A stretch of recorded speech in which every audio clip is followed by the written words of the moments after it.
What up, y'all? Let me know if you guys can hear me. Let me know if you can hear me. Okay, I think I want my mic like this. Hold on, and hopefully there's no echo. Let me know if there's an echo. Okay, there we go. And it don't sound like I'm yelling at y'all. Hold on. I think. And it don't sound like I'm yelling. Hold on 1 second, y'all.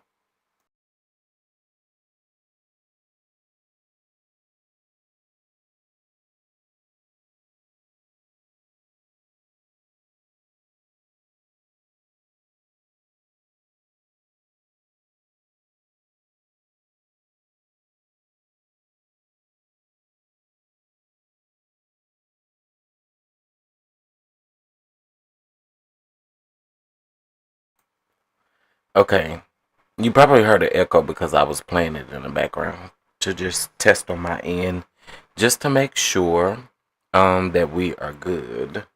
So give me 1 second.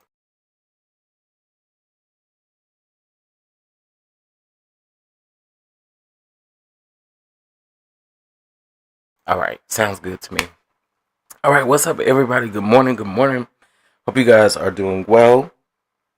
Listen, we are here for the Diddy trial. Capricorn Clark is on the stand, honey. Capricorn Clark is definitely on the stand, so we are going to get into it. I'm going to speak to you all, and then we'll go from there. Let's see. All right, what's up, PN2 Ross? I see you in the house. Welcome to the kitchen. Now I just want to make sure I get this right. Rue, Lei. Welcome. We are so glad to have you. Gina, happy Tuesday, happy Tuesday, happy Tuesday. What's going on, Bama Girl? What's going on, DiDDY? What's going on, Mama Bees? What's going on, Demi? What's up, y'all? Let's see. Terry, I see what's going on. Jasmine, what's going on? Baby Peaches, what's going on? So I do know that you guys are probably working, so we're gonna go ahead and get into it, honey.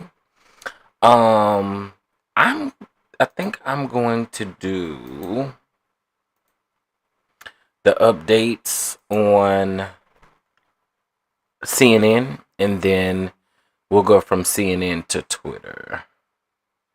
All right, and let's just kind of refresh everybody's memory a little bit here from last week. All right, so okay.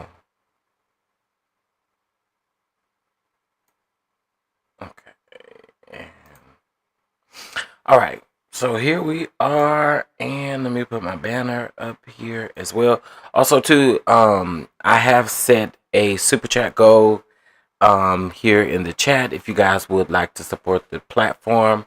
And then basically at the end of the week, I'm going to drop the link and just kind of allow everyone to just kind of give their opinion based on where we are so far within the trial. Of course, there will be a few rules, but for the most part, I don't mind people giving their opinion. So that's how we'll do that. All right, so let's go ahead and get into it, honey. All right, so these are the people that have testified thus far, okay? These are the people that have testified thus far. We are on week 3 of the trial. So let's get into it. So first we had Israel Flores, and he was a security guard at the Intercontinental Hotel during Combs' March 2016 video with Ventura. Daniel Phillip, a male review manager, okay, who said he was paid to have sex with Ventura. Yasmin Benda, who was a Homeland Security Investigations Special Agent who participated in the raid in the New York City hotel room. We had Don Richard, or Don Richard, however you say her name. I have heard her last name said so many times, I'm so confused. But anyway, a former Danny the Kane musical group formed by Combs. We had Carrie Morgan, Ventura's former best friend, who said that she had a falling out with Combs, who A-worded her. We had David James, one of Combs' former assistants. We had Regina Ventura, which is Cassie Ventura's mother. We had Sharia Hayes. He was the male exotic dancer who testified that he had multiple actual encounters with Combs and Ventura. That's the one with the frozen meat. That's the one that after he could no longer perform the way that he needed to perform, honey, they got rid of him. They never called him back over there anymore. Well, DIDDY and Ventura. Cassie never called him back over there anymore. Gerald Gannon, who was a Homeland Security's investigation special agent who oversaw the search of Combs' Miami Beach home. We had Don Hughes, who was a forensic psychologist and expert witness. We had George Kaplan, one of Combs' former assistants. Kid Cudi, the rapper who had a brief relationship with Ventura. Malia Morales, a makeup artist who worked with Ventura and Combs. Frederick Zemur, who was the manager at the L Hotel in Beverly Hills, California, who testified about Combs' stay. And then we had Joshua Croft, a computer forensics agent with the Homeland Security investigations, who said that he extracted data from Ventura's laptop. Okay, so that's where we are thus far. All right, so it says Prosecutor Maureen Comey on Thursday said that the first witness that they'll call today will be former Sean Diddy Combs employee Capricorn Clark.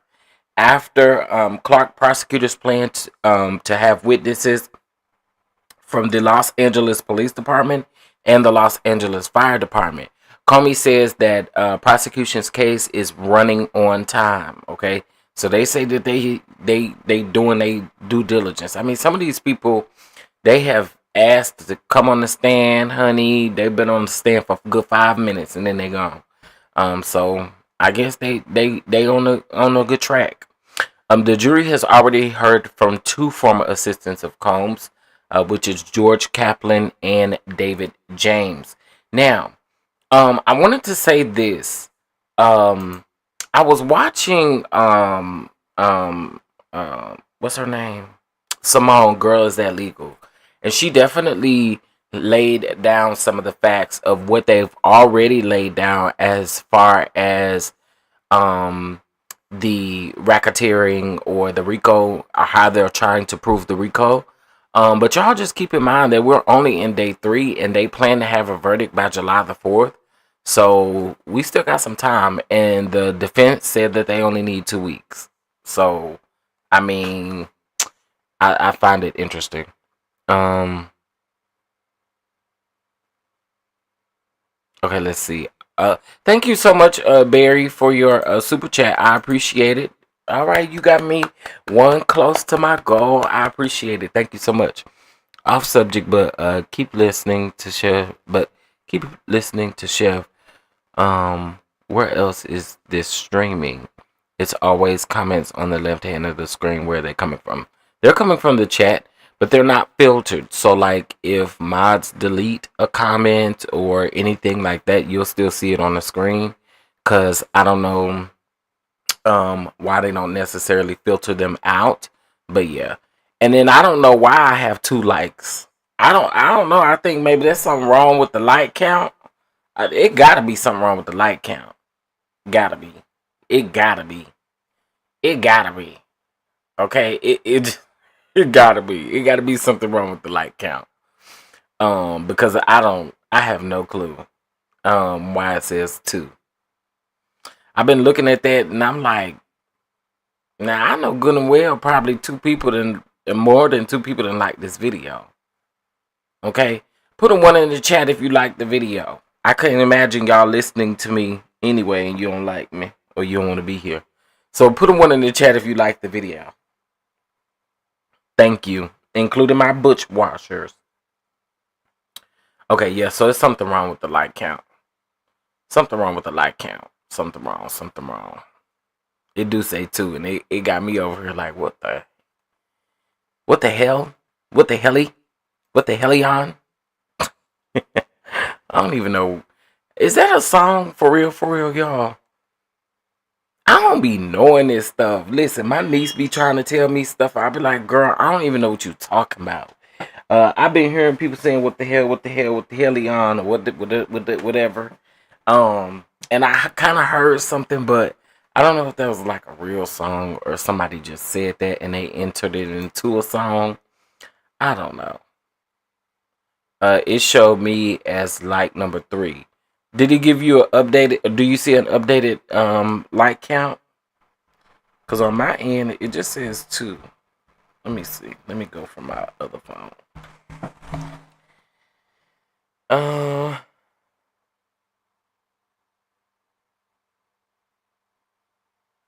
Ooh, girl. Hold on. Breaking news, girl. Breaking news. Hold on, Diddy. Hold on. Breaking news. Breaking news. Breaking news. T.I.'s defamation lawsuit against Sabrina Peterson over the Pum and X trafficking claims get a 2026 trial date, y'all. They are taking this to trial beginning June 2026. Now, that's a whole year from now. But anyway, I think that's breaking news, honey. I think that's something maybe we're going to follow it. Do you understand what I'm saying? Because Sabrina ain't gave up, and I just find that interesting, but that's what I just saw. That's what I just saw, honey. I just saw that. All right, so let's go ahead and get into this, honey. Thank y'all so much. It's something going on with YouTube, but I appreciate it. Y'all saying it's showing y'all 3 or showing you we're 3. Yeah, I appreciate it. I don't know what's going on. All right, so we had Kid Cudi. So let's go ahead and just read these things. The trial of Sean Diddy Combs resumes today after court took a break for the Memorial Day holiday weekend. As the second week of the Sean Diddy Combs racketeering trial wraps up on Thursday, all eyes turn to another entertainer, Kid Cudi, whose explosive testimony was about Combs included included allegations of burnt out Porsche and frightened dog. Okay, because baby, the people had to come tell us that that dog is no longer with us. That dog, they say that dog died in 2021. Now that still don't take away that Diddy traumatized that dog allegedly. He was over there doing stuff with that dog. But I'm see, here's what I don't understand. And this is about Kid Cudi's testimony. I really didn't understand the fact of the dog sitter. Was the dog sitter out, playing tricks in the backyard with the dog? Was they where was they at? Was they down to the park, to the doggy park, throwing frisbees or what? Because she called you and told you that your car was, where was she? Was she not there when the act was taking place? Cause I'm just trying to figure out how can nobody hear them cutting no hole in the top of that car to drop that thing off up in there. Where was the people at? Where was the dog sitter at? She must have been taking a nap or something. And she must sleep hard as hell. Cause again, I still be trying to figure out how you didn't hear none of that happen. But again, I mean, maybe it's just me. But that's what I was wondering. Okay. All right. So anyway, let's keep going. Okay, so I do find this interesting. So, a woman identified as victim 3 in the Sean Diddy Combs federal criminal case is not expected to take the stand in the trial, according to a source familiar with the case. And I have been hearing that for quite some time. So, it says that victim 3 was referenced in the government superseding indictment as part of the racketeering conspiracy count. The indictment states that Combs and his associates wielded his power through his business empire to intimidate, threaten, and lure at least 3 female victims, victim 1, victim 2, and victim 3, under the pretense of romantic relationship and coerced them into engaging in commercial X activities. Prosecutors allege that some of these X acts, known as freak-offs, involved male ex-workers who were transported across state lines. Now, I want to say something. No, let me finish reading this, and then I'm going to say something that I thought about over the weekend. 3 sources familiar with the case told CNN that victim 3 is the woman who has been referred to as Gina throughout the trial. Gina has been described in testimony as the ex-girlfriend of Combs.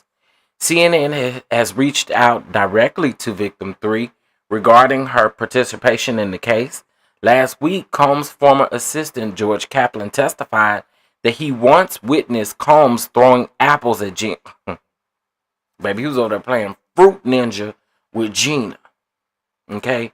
And green apples to be specific. I be wanting to know. Did you just tell your chef or whoever does your grocery shopping to go buy you a bag of green apples, and then you just had them and you were just over there playing apple ball with Gina head or something like that? I just don't understand. I don't know where you got them apples from, but okay. Anyway, he was throwing apples at Gina in his home in Miami. Cassie Ventura, the case's star witness and another former girlfriend of Combs, testified that Combs was unfaithful to her by continuously dating Gina during their 11-year relationship. And Ventura's former friend, Carrie Morgan, corroborated Ventura's account in her testimony, saying on the stand that Gina was a problem in Ventura and Combs' relationship. Prior to the start of the testimony at the trial, prosecutors indicated in early May that they may not call victim 3 as part of their case. Assistant U.S. Attorney Maureen Comey said that they may try to call her, but said that while she's under subpoena to testify, she may not show up, Comey noted. And it's been difficult to get in touch with victim number 3's lawyer. Child, that lady is gone on. In court on Wednesday, outside of the presence of the jury, defense attorney Mark Inglifio said that Gina is out of the case. Gina is not coming. Now, I do remember him yelling that out loud, according to the judge and according to Inner City Press. Inner City Press, that he said that he did come out yelling at mess and stuff going on. So, child. Okay, so, Assistant U.S. Attorney Christie said that Gina is very much a part of the case, adding that she was identified in the indictment. CNN has reached out to the prosecutor's office for comment. My point is not an indictment issue. The government can call Gina if it wants to, Inglafio responded. It might be difficult. It might be hard to do. They are the United States of America. They can get Gina in this courtroom if that's what they really want to do. Oh, you spicy, ain't it? You spicy, Mr. Sir. You spicy, Mark. Mark, you have been spicy because you tried to get smart with the media when they were saying that they found all that stuff over there in Diddy's house. You remember when you was trying to get smart with the people out there? He got a smart mouth. I guess that's his job, though, ain't it? Maybe that's his job. But anyway, he got a smart ass mouth. I want to say that. Okay. All right. So we talked about Kid Cudi. All right. Let's go, y'all. Y'all ready? Let's get into Capricorn Clark, child. Let's go. The jury has entered and prosecutors have called Capricorn Clark, a former director of marketing for Sean Diddy Combs, to the stand. Clark is the 17th witness called by the prosecution. Assistant U.S. Attorney Mitzi Steiner will be questioning her. Clark came up in last week's testimony by rapper Kid Cudi. All right. Capricorn Clark, the former director of marketing for Sean Diddy Combs, said that she has been involved in the music industry since shortly after graduating from high school, when she landed an internship with Def Jam Records. She said both of her parents died shortly after that, which meant that she had to start a life a lot earlier. After Def Jam, she worked for Death Row Records, which Suge Knight was then managed around 2004. She started working for Combs and Bad Boys Entertainment as his personal assistant, she said. After briefly leaving in 2006, she returned to work for Combs in 2007 as the director of marketing for Sean John's Women's. Okay, now that's interesting. She said that she became a global brand director in 2008 before being terminated in 2012. She then worked as Cassie Ventura's creative director from 2016 to 2018. I kind of like when they be putting these definite timelines on this stuff because, when they put these definite timelines here because it's important in my opinion. Hey, Aunt Natty. Hey, everybody. What's going on? Y'all do see that we do have a super chat goal. I believe all super chats. I believe all super chats count. So it is greatly appreciated that you guys are supporting the channel. And what that does is it also brings more people over here to this live as we discuss what we're doing because it puts me in the algorithm. All right. I appreciate it and hit that like button. Oh, okay. So we got 48 likes. Shout out to the likes. Okay, so we read this. Let's go here. On her first day working for Sean Combs in 2004, Capricorn Clark, CC, and not the CC in the chat. Good morning, CC, but not the CC in the chat.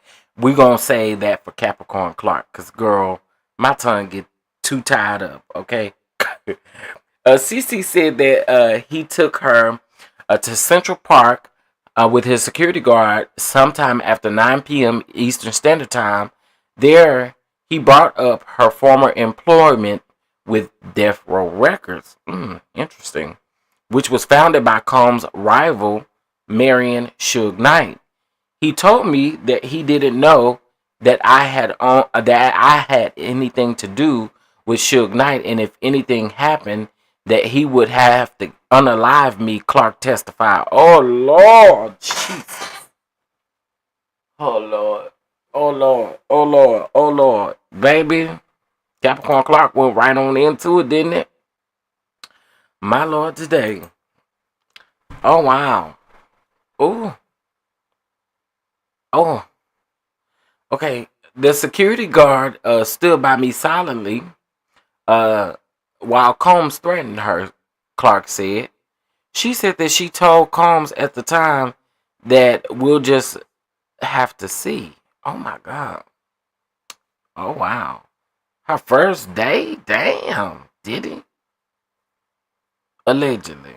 Damn. She testified that she felt that she couldn't convince him that she was trustworthy at the time, and said could have been more transparent about her employment background. When Cece was Sean Diddy Combs' personal assistant, she heard him discussing Pumes once she testified. Clark Combs and his then manager got into an elevator after Combs did the MTV event, and also involved rapper 50 Cent. She said, oh hell, what did y'all mention him for? Y'all go over there and check 50 Cent's Instagram. Go over there and check 50 Cent Instagram, girl, cause y'all, oh hell, yeah, oh hell, y'all go over there and check 50 Cent Instagram. Go over there and check 50 Cent Instagram. Capricorn Clark to mention 50 Cent. Y'all know he finna, y'all know he finna troll. Oh, y'all know he finna troll. Thank you so much, LLE76. Love you more. Thank you so much for your super chat. I appreciate it.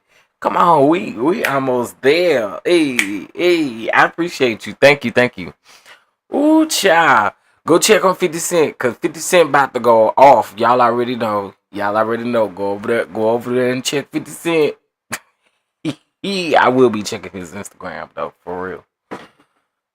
Okay, so anyway, it says Clark Combs' then manager got into an elevator with Combs after Combs did the MTV event that also involved rapper 50 Cent. She said Combs told his elevator companions that he had an issue with 50 Cent, and after further conversation, Combs said that I don't do that. I like Pumes. Clark testified. Oh. Combs' demeanor was very serious. She said, oh, let me go check right now. Shit, I'm not fit to wait. That was an hour ago. Ooh, what is 50 Cent? Ooh, 50 Cent. Let's see. Baby, I knew it. I knew it. I knew it. I knew it. I knew it. I knew it. I knew it. I knew it was coming. I knew it was coming. So this was 36 minutes ago. He said, cut. And then he put cut. Wait a minute. Puffy's got pumes. I can't believe this. I don't feel safe. LOL. At 50 Cent Creation.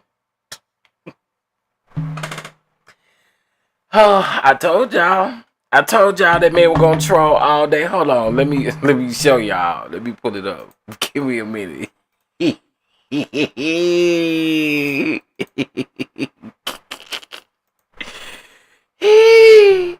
Y'all, he already crunk. Hold on, let me make this bigger so y'all can see the picture. Baby, he is already crunk. Let me see. Okay, here's the picture. Hold on. And there's the caption. I told y'all. I was like, baby, go over there and check. Go over there and check, honey. Go over there and check. Because he is going. And And there you have it.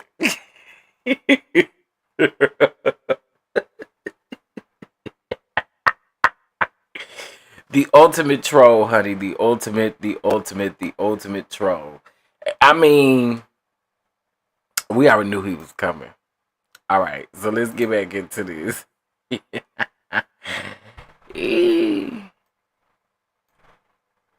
We'll keep an eye, cause y'all know he gonna go, and he gonna be going off all day. Right, he not done. He not done at all. He finna go off all day.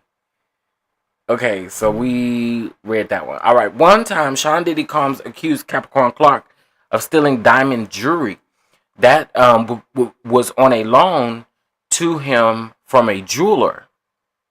The former assistant testified. Clark had been assigned to hold the jury as they traveled from New York to Miami, and one of the former assistants did say that. She realized the bag holding the jury was missing before they got to the airport, Clark testified. Combs went on to Miami, leaving Clark with a security guard who questioned her for hours and then searched her apartment. My God. The next day, the security guard picked her up from her home and left her in a locked, vacant office space with another man who administered a lie detector test on her. Clark testified that the man told her at the time that if she failed the test, they're going to throw you in the East River. She described him as very wide, but never learned his name. Oh, Jesus. Capricorn Clark, God dog. You were going through over there, wasn't it? My God. Jesus. I gotta read that again, y'all. One time, Sean Diddy Combs accused Capricorn Clark of stealing diamond jewelry that was on a loan to him from a jeweler, the former assistant testified. Clark had been assigned to hold the jury as they traveled from New York to Miami.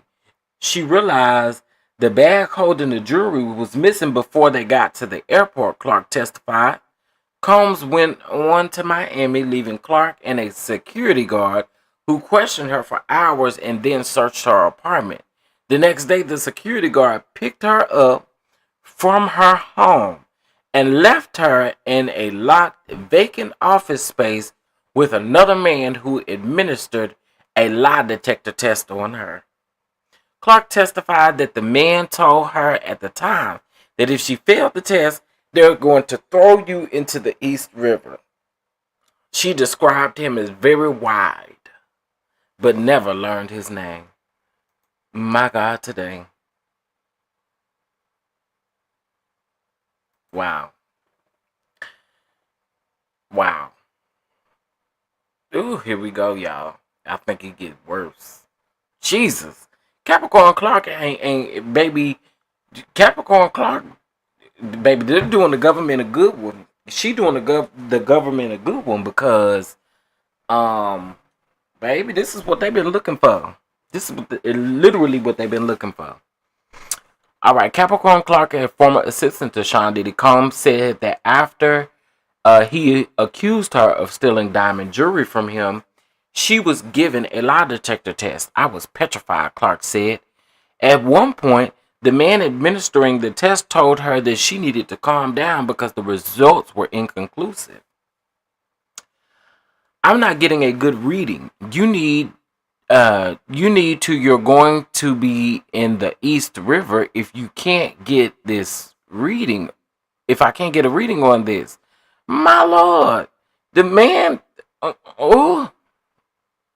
you know whoever this man was, Diddy hired, talking about she gonna get thrown over into the cause ain't nobody that's administering no real lie detector test finna tell you that you finna get thrown over there in the river.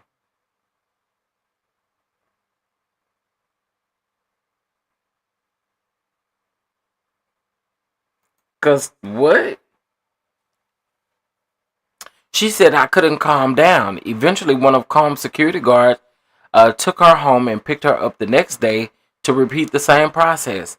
Clark testified that she was taken to the same vacant office building for questioning with the lie detector test for 5 straight days. I know you mother trucker lying. And then you gonna sit up and tell me after you got me in this vacant office space, I don't know you, and you got me wrapped up in here giving you a lie detector test, and you gonna try to tell me to calm down, girl? I'd have puked on you. That's what I would have done. Threw all up in your face. Sorry, but that's what I would have done. You sit up there talking about I need to calm down. Tell your mammy to calm down. Cause who you think gonna calm down? And y'all done took me over here for 5 consecutive days. Like, are you crazy? That is crazy to me. I cannot. I cannot. She said that she didn't want to do it, but thought that the lie detector test was the only way to prove her innocence. Clark said that she didn't report the incident to the police because she worked under a non-disclosure agreement. The judge sustained a defense objection to the testimony about the NDA and told the jury to disregard it. After the 5 days for test, Calm Security told Clark that she could return to work. She said, wow. Clark testified that Combs never asked her where she was during those 5 days, and he never mentioned the lie detector test to her. She said that she didn't know if the jury was ever found. Of course he's not going to ask you. Because then if he asks you, it can make it look like, again, that he's accusing you red-handedly of stealing something. But then again, the lie detector test results, unless they about to talk about them eventually, but the lie detector test results told them folks that you didn't steal that stuff. It was probably somebody else in his camp that stole that. Hey Samantha, what's going on for everyone asking where's the Rico and how's the Rico? Oh yeah, I mean the Rico kind of entered the chat last week too, with the distribution of going to buy and purchase rugs. The enterprise exists, Sean Combs Enterprises, so the Rico is being proven, y'all. It's definitely being proven. They're threatening to unalive her, Sir Ba. Man, let me, baby. What the hell? Tell me I'm going to be thrown in the river, but the next breath tell me to calm down. Right, that is insane. I don't understand that at all. Like, are you crazy? All right. So we read that. All right, let's go here. We got quite a few. What's the names? Capricorn Clark, the former director of marketing for Sean Diddy Combs, typically worked from 9 a.m. to 4 a.m. as Combs' personal assistant without breaks for meals. Ain't that about a... Combs told her that if you failed to complete any task, she would lose her job, she testified. I wonder why he was this like hard on her. Dang. Even the male people, I mean, they testified to some things, but you wasn't this like stern with them. Dang. She said that on a good night that she got 4 hours of sleep. Developed stress induced alopecia. Wow. Clark made $65,000 annually at the time. For you to be talking to me like that? $65,000 a year.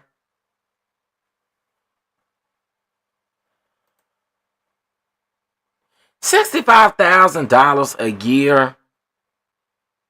No. Hell no. No. What? No. There's no way. It's no way. Hold on one second, y'all.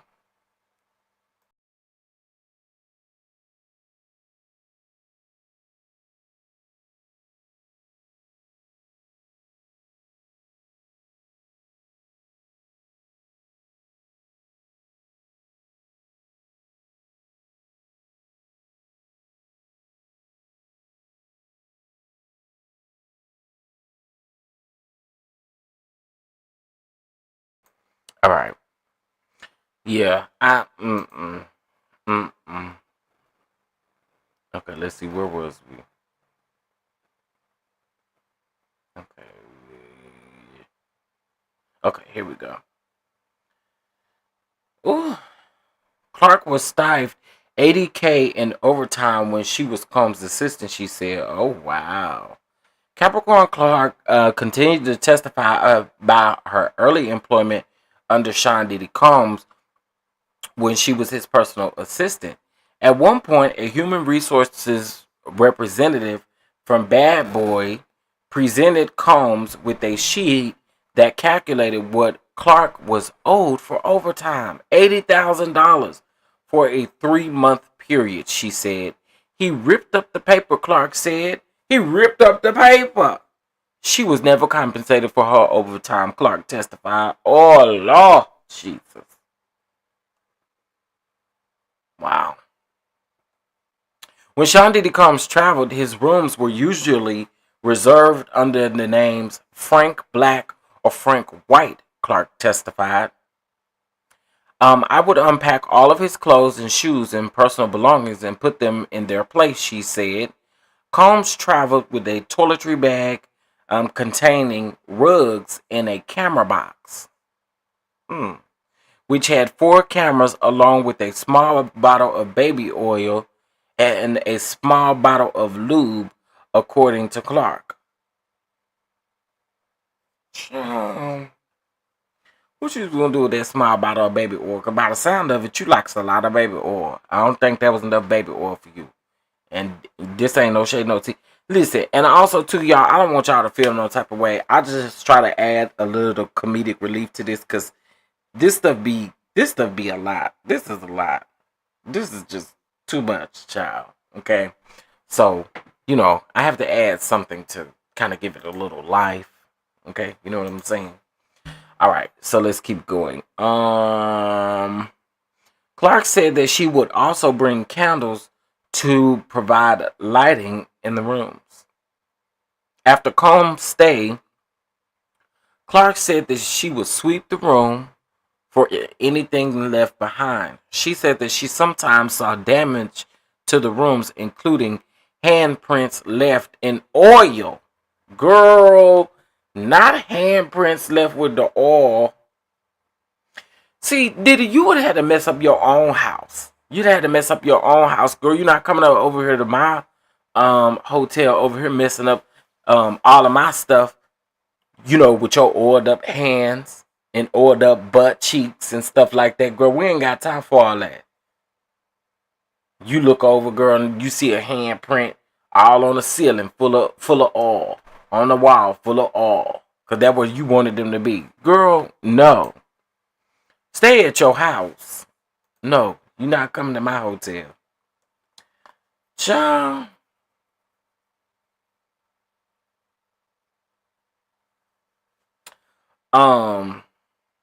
Okay.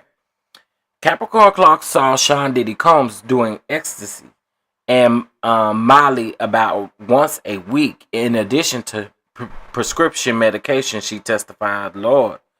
Combs' rug use increased over time, she said. A man called One Stop, usually provided the rugs when they were in Los Angeles, and the rugs usually were delivered to her or to Combs directly, she said.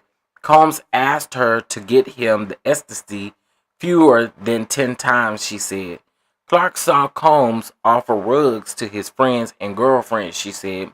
During a trip to France in 2006, Combs asked her to get the cocaine, and when she asked Combs who was it for, Combs responded that it wasn't for him, she testified. Clark then had the security guard obtain the rug, she testified. There you go right there. There you go right there. So basically what he did was he asked her, Capricorn Clark, to ask the security guard for the rugs. Then the security guard go get the rugs or whatever in their name. And also too, all of these people have testified that they didn't had to go get rugs in his name at the doggone pharmacy. They have said that. And they have also said too, on the bottles it says Frank Black and Frank White. Child, I cannot. I cannot. This child, and during a trip to France in 2006, Combs asked her. Okay, I already read that. Clark would also get prescription drugs for Combs. She said sometimes the prescriptions were made out to her. See, you see what I'm saying? And other times it was made out to Combs. She testified. See, sir. Capricorn Clark, the former director of marketing for Sean Diddy Combs, recalled a time when Combs had 100,000 euros that he made from club bookings in Europe. Clark said that she personally counted the cash for Combs and believed that he kept it for his personal safe, or kept it in his personal safe in his bedroom. Okay, that's interesting. Capricorn Clark, a former assistant to Sean Diddy Combs. I don't feel like y'all need to keep telling us that. But anyway, CC, y'all know who she is, recounted a time that she was at Combs' Miami home in the summer of 2006. She said that when she arrived, Combs told her, "I don't care what goes on this weekend. You are not to leave this house." Nigga, who you think you are? Combs later directed Clark to escort a guest to another location in Miami, and she said that she stayed for about an hour before receiving a call from Combs asking where she was. Lord. Clark said that when she returned to Combs' home, he told her, "See, your problem is you want a life. Huh? And you can't have that here." And again, told her not to leave the house. Wow. The following day, Clark said that she told Combs' chef, "I hate it here." And the chef relayed the message to Combs. Now, you are a bastard for that, okay? You're a bastard for that because I'm sure you had some issues with Combs as well, and you won't want nobody going and talking behind your back and telling what you saying about the man. Not you went over there and told. Girl, I can't. He immediately looked at me and said, "You hate it here?" And he charged me, Clark testified. He charged me. You mean he charged me? What do that mean? Let's keep going and maybe it'll tell us. She said that Combs began pushing her and okay, I think it meant charged at her. It had to mean charged at her. I do know they be writing these fast because, they're in the courtroom, so. She said that Combs began pushing her and demanding that she get out of his house. Clark said that Combs pushed her about 30 yards using 75% of his force, she said. Eventually, one of Combs' security guards intervened by telling Combs to stop and telling Clark to go pack her belongings. Clark testified that she left her job after this incident because it was crossing my boundaries. Wow. I'm glad that so far she's only testified to that one maybe physical or what could be looked at as physical. I'm glad she left after that one. You had to tell her again. In 2011, Capricorn Clark, a former employee of Sean Diddy Combs, was also managing Cassie Ventura as her creative director. Clark said that Combs had finally approved over everything, including, or he had to have final approval of everything, including Ventura's physical appearance and every opportunity that Ventura could or could not take. That's interesting. Capricorn Clark, a former employee of Sean Diddy Combs and his Sean John fashion company, has started testifying about Cassie Ventura dating the rapper Kid Cudi in December of 2011. Clark, Ventura, and Kid Cudi sometimes would hang out, she said. One time, Ventura texted her asking if they could pick up Kid Cudi, and Clark told Ventura to delete the text message because Combs paid for both of their phones, Clark testified. Wow. Clark said that she was very concerned about Combs finding out about the relationship between Ventura and Kid Cudi. Clark then took Ventura to Best Buy to buy her a burner phone, she testified. Girl.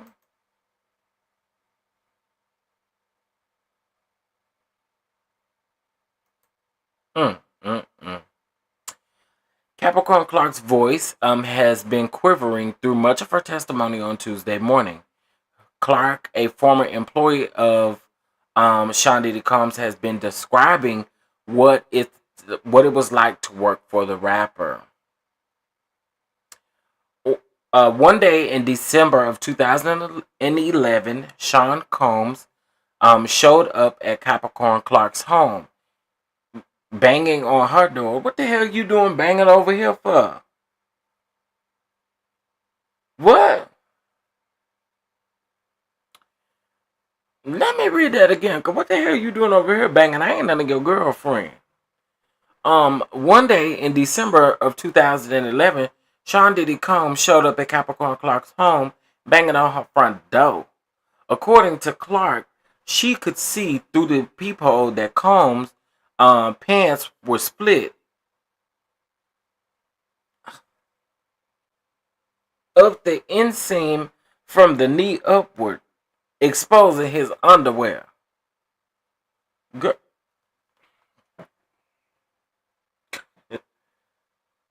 Now Diddy. Now Diddy. Now Diddy. I cannot. Now Diddy. Girl, not you had split your pants. Probably trying to jump fences and stuff, doing something you ain't got no business. Getting out the car quick. I don't know what you was doing. That when she opened the door, Clark saw that he was holding a pow pow and was furious. Not you came over there with a pow pow too. Combs entering my home. Why didn't you tell me? And then he asked her about Kid Cudi. Clark testified that Combs, still holding the pow pow, told her, "Get dressed. We're going to unalive him." Now wait a minute. Now wait a minute. Now wait a minute. Hold on, y'all. Now wait a minute. Now this morning they. Now wait a minute. Wait a minute. Wait a minute. Wait a minute. Wait a minute. Wait a minute. Hold up. Hold up. Hold up. Hold up. Hold up. Hold up. Hold up. Hold up. Now I'm gonna have to keep reading, but if I'm thinking what I'm thinking,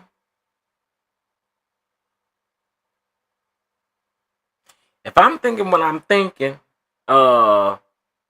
me just keep reading. Let me just keep reading because, girl, ooh, this is a lot.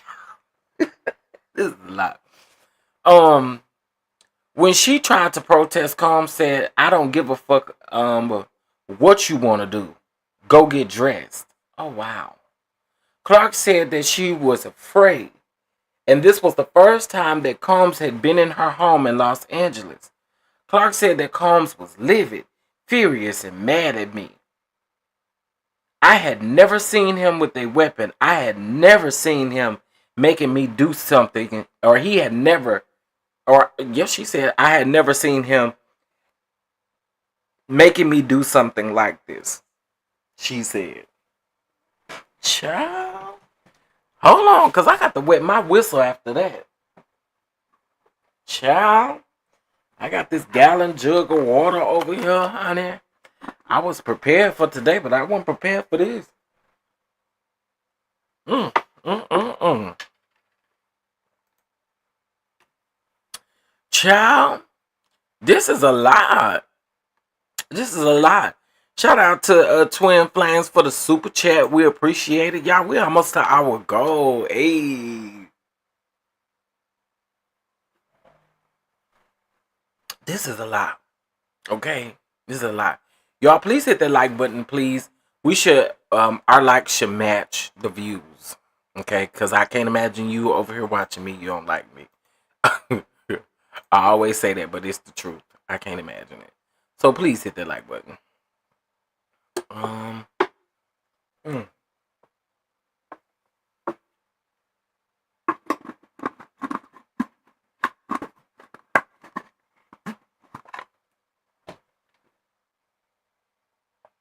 All right. Okay. I had to get some water, y'all. Hey, everybody that's in the room. Shout out to y'all. We're going to be right back. We're going to be reading the tweets in a minute. And then I'm going to do my voices. Shout out to Pam. Because Pam inspired me.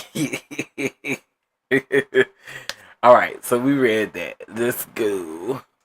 Capricorn Clark, Sean Diddy Combs' former employee, said that she returned to work for the hip hop mogul after 2006 incident at his Miami home, but not directly under him. She testified that she accepted the director of marketing position for Sean John's women's line because she didn't have to work directly with him. I don't blame you, but I don't understand why y'all keep going. I wouldn't even want to be in the vicinity. Anything over there with Sean on it, I wouldn't want nothing to do with it. I'm just saying. But again, I get it because I'm sure he made it hard for her to get any other type of job. Let's just keep it real. If this is what she was doing, she could have done this for anybody in the industry, but I'm sure he made it hard for her to get those or make those moves within the industry. Y'all see what I'm saying? At least I feel that way. Okay, so she said that I didn't want that close proximity to his personal orbit. I don't blame you though, girl. But again, myself, I wouldn't have been wanting to work for him again. But I get it. You got to think about it. At that time, there was probably limited people that she could actually work with, right? And then thinking about it, I'm sure that because of who he is, hip hop mogul, because of who he is, he could stop her from working with anyone. So I get it.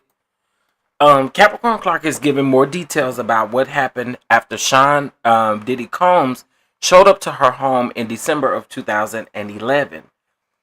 She said that she and Combs got into the back seat of a car. Here we go, y'all. Lord Jesus.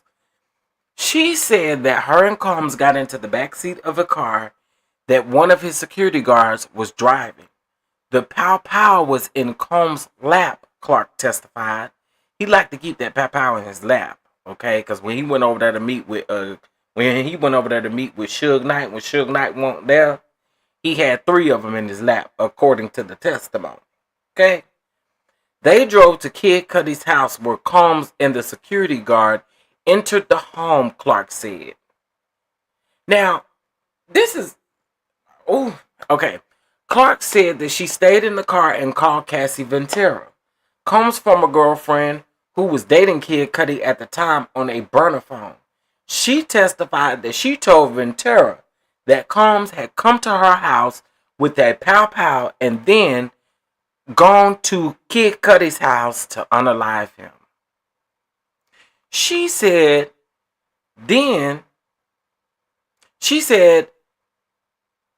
she then changed Ventura's contact name in the phone to Stormy so that Combs wouldn't know that she called Ventura. Clark said that she could hear someone yelling, "He is in my house," in the background when they were on the phone. Ventura had told her that she had called Kid Cudi. Oh. I'm pretty sure you tried to make that girl, I cannot. This is just too much. Wow. Capricorn Clark, a former employee for Sean Diddy Combs, warned Cassie Ventura that Kid Cudi shouldn't confront Combs. Clark testified that she told Ventura, "Cassie, stop him. He's going to come get himself unalived." So she's telling Capricorn Clark is telling Cassie to tell Kid Cudi not to come over here because you know Diddy just said that he wanted her to come so that they could unalive the man. Child. Now, when Combs got back in the car, he asked who Clark had been talking to. He called Ventura's burner phone, which was the last record in Clark's call log. Combs furious said, "Bitch, what the F is this number?" Oh my God. Now I'm gonna tell you something. I was hoping that he didn't call Cassie and Cassie answered the phone. Hopefully you told Cassie not to answer the phone if there was a call back or something. Jesus, lamb.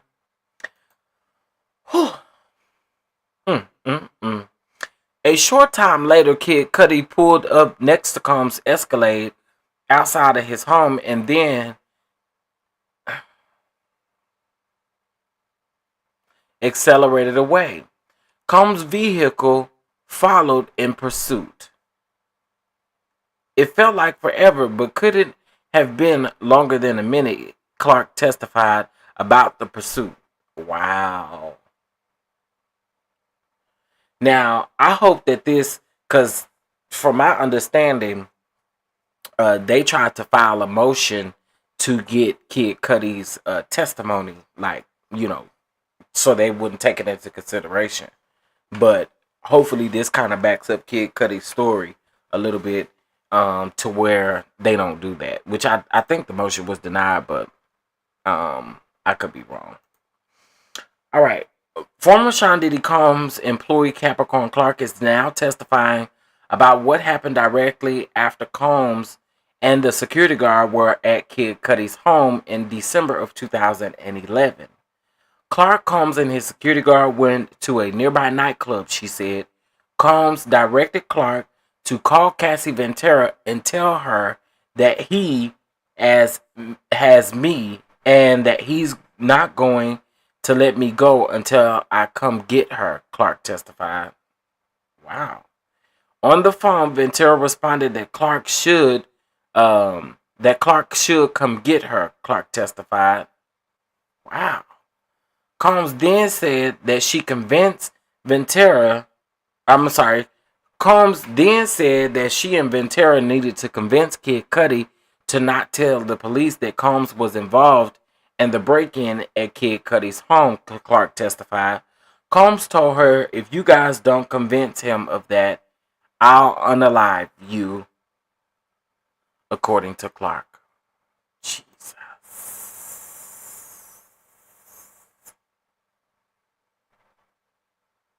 Oh.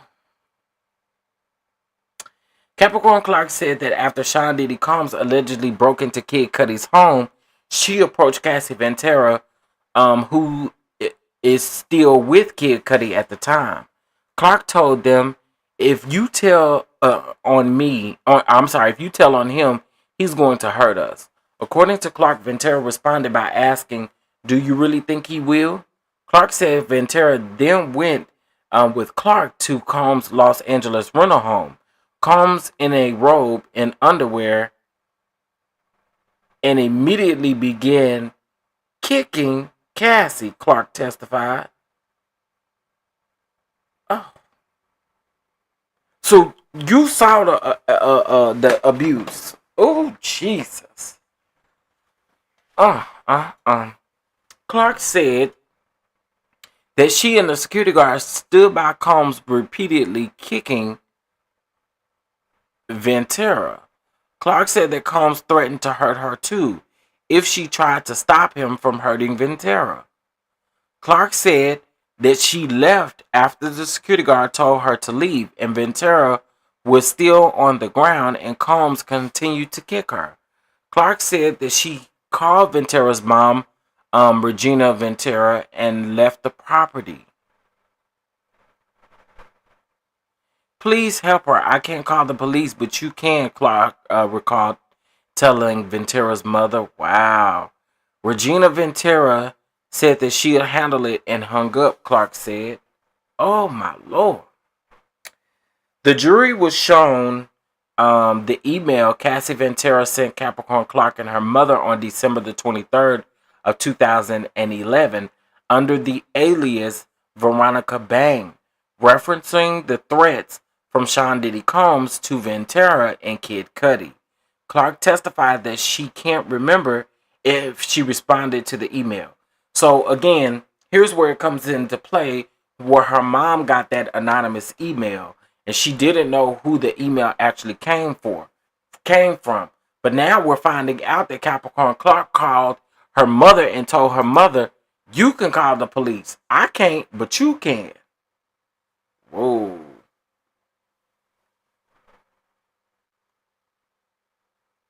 Wow. Wow.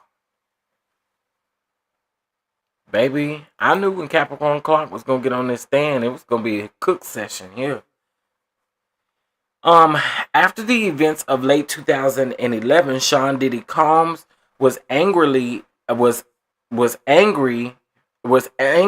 asking Capricorn Clark why she didn't tell him about Cassie Ventura's brief relationship with Kid Cudi. Clark testified. One time, Combs told her, "I should unalive you bees, and I should cut her face." Wow, Clark testified. Clark estimated Combs threatened her about 50 times between December of 2011 and the following summer. Wow. After the December 2011 incident, Sean Diddy Combs told Capricorn Clark that she couldn't be friends with Cassie Ventura and that they could only see each other for work. Clark testified that her relationship with Ventura changed after that. Clark also said that in early 2012, she informed someone in human resources and Harv Pierre, the former president of Bad Boys Records, about the kidnapping incident and how Combs would unalive Kid Cudi and beat Ventura. Pierre just told her, "That's crazy, but it's going to be okay." Ooh. Clark said that she was fired in 2012. Capricorn Clark said that she was fired in August of 2012. She said that she was still being sent work while she was on vacation. So she told an HR employee that Sean Diddy Combs was mad at her because she didn't tell him his girlfriend was cheating on him. She was terminated shortly after, she said, accusing of inappropriately taking vacation. Wow. You had to find a reason, right? You just had to find a reason. Capricorn Clark, Sean Diddy Combs' former employee, said that after she was terminated, Combs told her that I would never work again. I tell y'all? That he would show me that all these people weren't my friends and that he would make me unalive myself. Wow.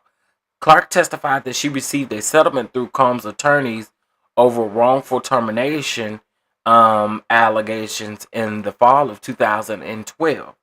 She did not disclose the amount on the stand. And did I not tell y'all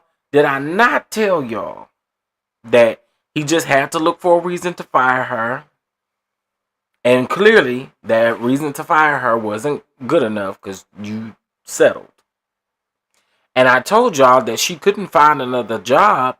She had to work with something associated with him because of the fact that he was going to stop her bag. He was going to stop her from working with people. He know all these people. This is supposed to be a powerful man. He was going to stop her from working with these people. That's crazy, man. That's crazy. All right, let's keep going. All right. Court is taking a short break. Prosecutors' direct examination of Capricorn Clark is over, and the defense is up next. All right. So the defense is up now, doing their cross on her. All right. So Capricorn Clark, Sean Diddy Combs' former employee, testified that she retained attorneys in 2023 after Cassie Ventura filed her lawsuit against Combs. The lawsuit traumatized Clark, she said. Clark met with attorneys for Combs in April of 2024, and they spoke about the possibility of her working for one of Combs' companies again. She said that she wanted her life back. Clark never heard from Combs' attorneys after that. Clark testified that she hadn't spoken to Ventura since 2018. Dang, she ain't spoke with Ventura, and that's why I told y'all I think that Cassie and the former best friend, Carrie Morgan, I feel like they stopped talking because of Diddy. And I don't think it was the actual issue of Diddy, of Cassie standing behind Diddy. I think Diddy told Cassie that she could no longer be friends with her, especially after, she was paying, made you sign that whatever you signed, and it was literally him telling Cassie that she could no longer talk to Carrie Morgan anymore. Because I think that they could have came back from that, especially now after the fact. I seriously think that Diddy told her she could no longer be friends with her. I don't think they just fell out because of the Diddy situation, the assault situation. I don't think so. And again, I could be wrong, but I don't think so. All right, let's see. All right, here we go. Though she was fired in 2012, Capricorn Clark returned to work for Sean Diddy Combs after Cassie Ventura's creative director as Cassie Ventura's creative director in 2016. Clark testified. Clark hadn't been able to find work, and she wanted to try to get her life back. Clark testified.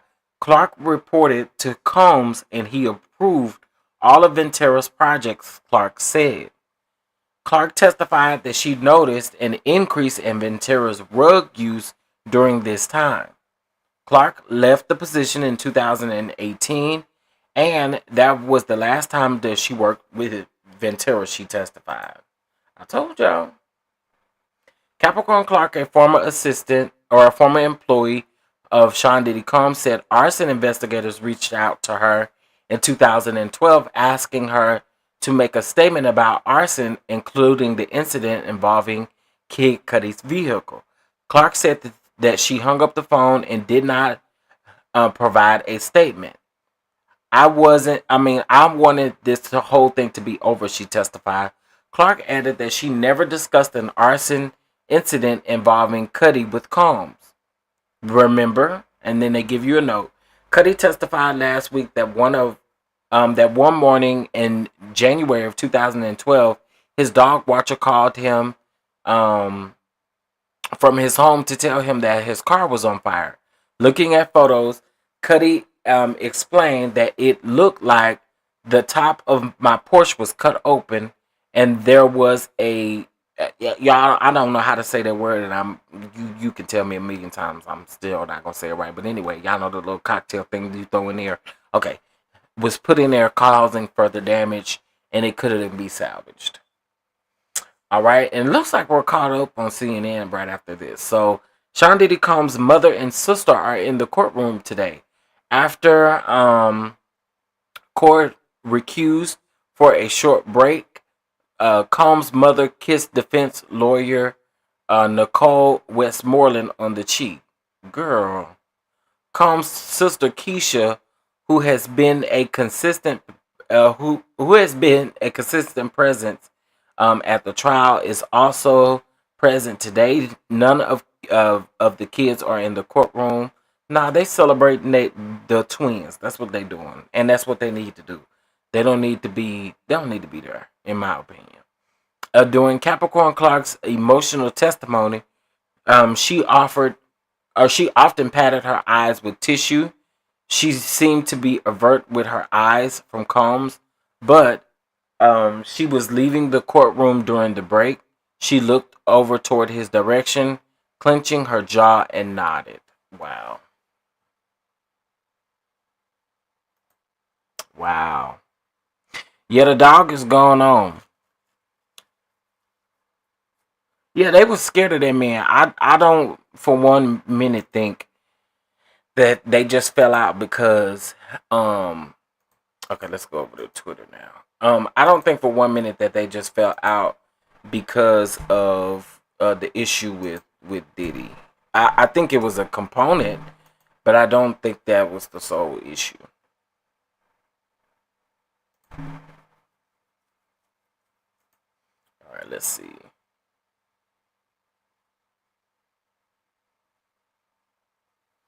See, this is why I like reading the tweets, because the tweets, I like reading the tweets, and then I like reading the what's the name. So we're gonna start with the tweets.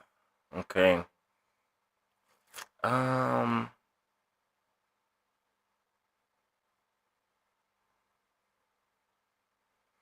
Okay, now that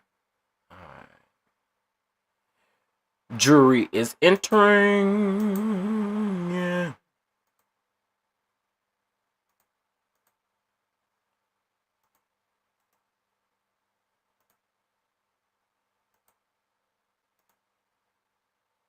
All right.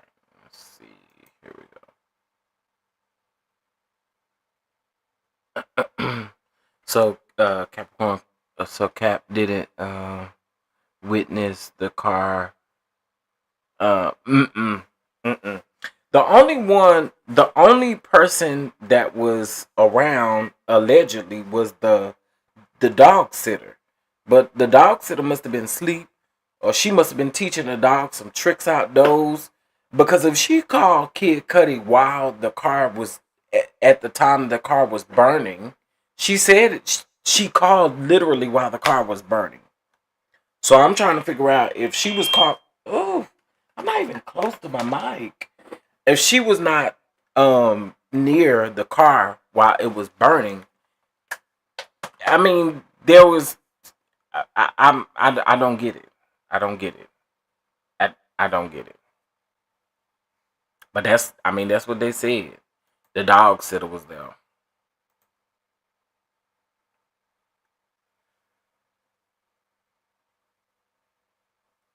I don't know what this means, but oh well, whatever. All right, as you guys come in, please again make sure you hit that like button. It is greatly appreciated. I appreciate y'all for being here listening to me. I know some of y'all are at work working. So I appreciate y'all for being here. All right, let's get into it. Boop. Boop, boop, boop, boop, boop, boop. All right. Welcome, the jury is entering and the judge. Welcome back. Call in your next witness. The government calls Capricorn Clark. Where did you grow up? Born in San Francisco and moved to LA. Worked for Def Jam and then Death Row Records, a late 90s gangster rap label. What was your relation to Suge Knight? He is the father of my friend's child. Didn't you work for Sean Combs? Yes. He is over there in a blue sweater. I worked for him from 2004 to 2012. Were you kidnapped? Yes. Yes. My bad. Yes. Okay, wait a minute. Why I do that?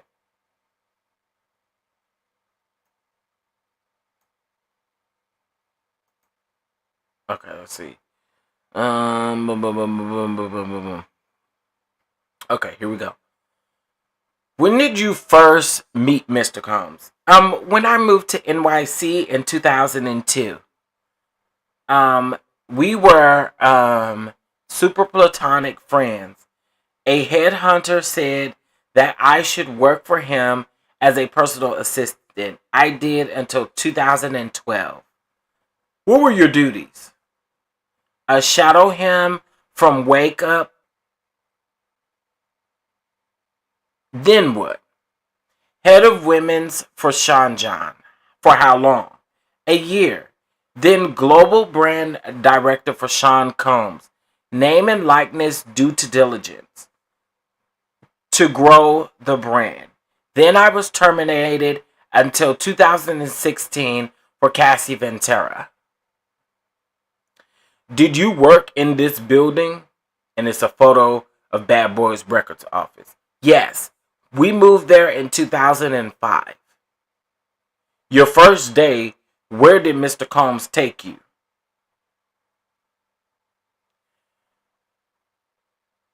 Central Park after dark along with Uncle Paulie. He looked like a linebacker.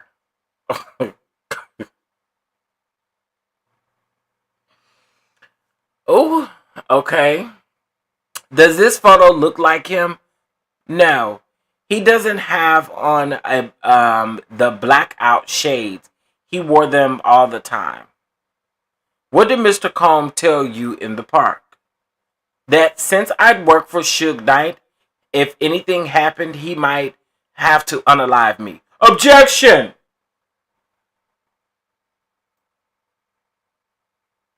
Overruled. Proceed.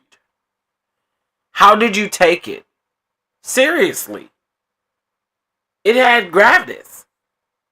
How did you react? I said I didn't have anything to do with that stuff. Objection. Sustained. Miss Steiner. What was Paulie's role?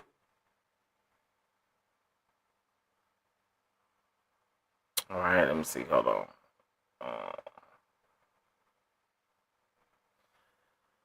on. And what was Paulie's role? And did he talk to you about it? Mr. Combs, told Chris Lightly that he had. Did I skip something? No, I didn't. Okay. Anyway, he did. Where am I? Okay, and did he talk about it? Mr. Combs told Chris Lightly that he had a pow pow and he had a problem with 50 Cent. Were you ever accused of stealing? Yes, jewelry. It had been taken. It had been given to me. It was on a loan. It went missing? Yes. Yeah, them folks said a linebacker. That took me down. I feel like. Hold on.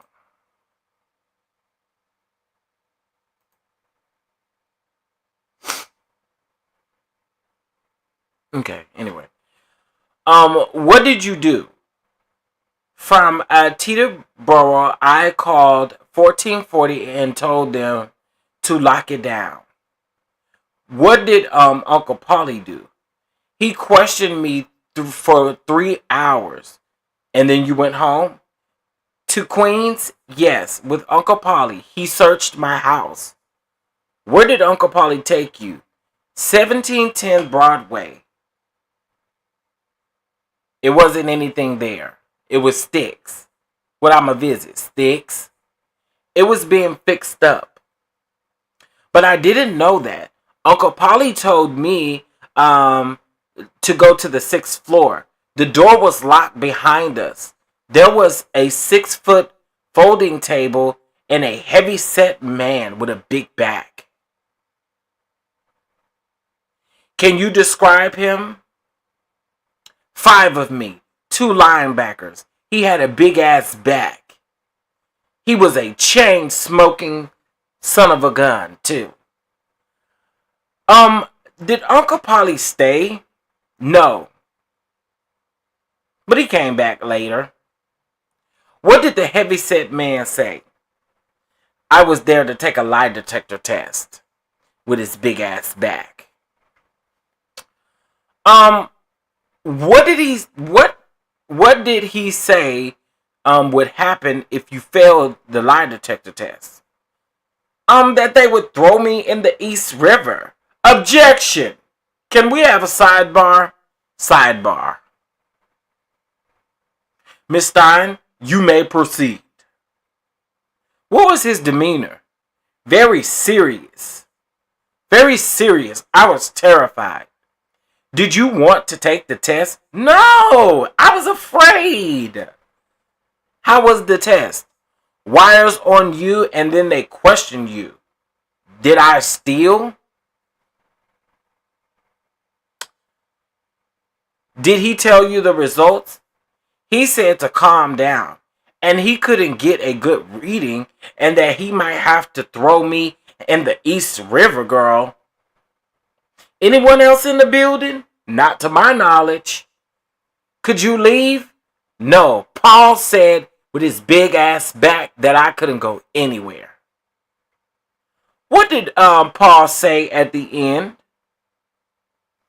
That he'd come back the next day to figure his out. We started again. Another lie detector test at the same location all day. Were you free to leave? No. Is you crazy? How long did this go on? For 5 days. I had to see that big back bastard 5 days straight. Did you tell anyone where you were? No. I was just trying to survive it. I worked under an NDA. Objection. Sustained. Jury should disregard that last answer. What would you have been doing? Shadowing Mr. Combs. What happened after you had to see that man's big ass back for 5 days? Then I would return to work. That I could return to work. That Mr. Combs would see me the next week. Did Mr. Combs ever discuss this with you? No. Why did you continue to work with Mr. Combs? If I left, they'd think I stole. What were your days like? From his townhouse at 74th Street and Park in the morning to Daddy's house studio at night. How much sleep did you get? On a good day, about 4 hours. On a bad day, 2. I got a stress condition and I was paid $55K. Now, seeing I don't know what the hell y'all heard, but that's even worse than the damn $65K that was over there. Now, child, regardless if it was $65K or $55K, y'all, that man was not paying her enough at all. Just not. Did you get paid overtime? No. I spoke to the head of HR and she said I was owed $80,000. How did Mr. Combs respond? He ripped up the paper, girl. Like, I showed him the paper and he grabbed it and he ripped it. Would Mr. Combs stay at hotels? Yes. With whom? Kim Porter. Once a week. What names would he book them under? Like Frank Black or Frank White and the girlfriends, Jackie Starr. Where did he stay? The Continental Buckhead in Atlanta, Beverly Hills Hotel in LA. What was in his bags? A camera, small bottles of baby oil and lube. Cameras every time. What would you be doing? Watching TV, ordering room service, keeping up on sleep. Afterwards, I'd sweep the room for anything left behind. Any damage? Yeah, the baby oil.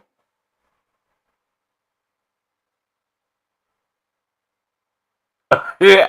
I don't know why y'all be having me out loud at y'all job, Terry. Now, you know your coworker's gonna get a good key every time.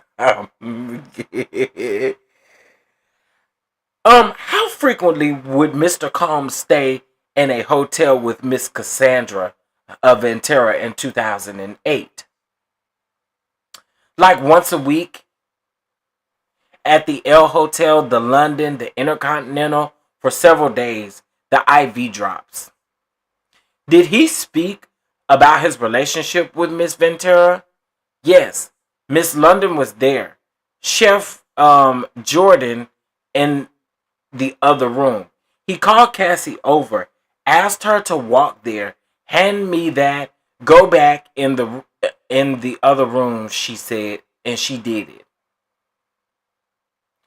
What did he say?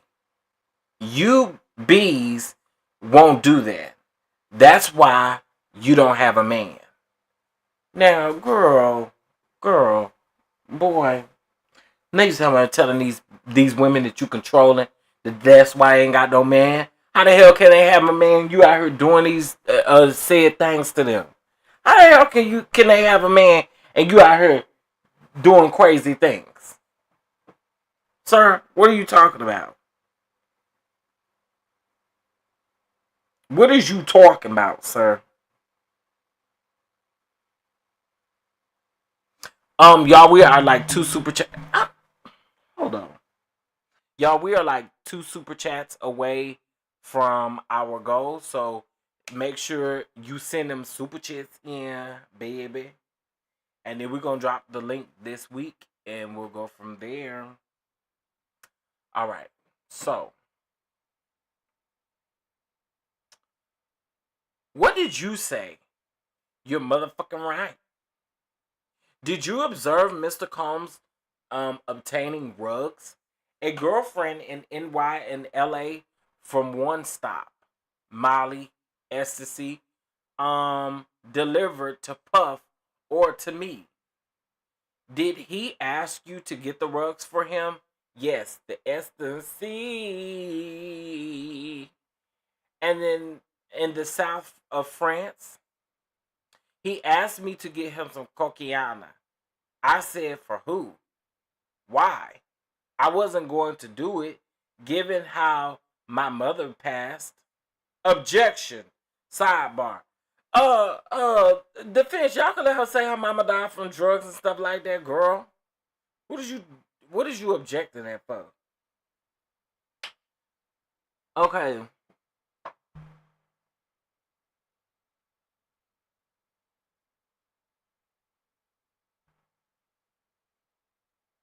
Yeah, Capricorn, and that's why I said I'm going to say the words Capricorn over there saying on the stand, honey.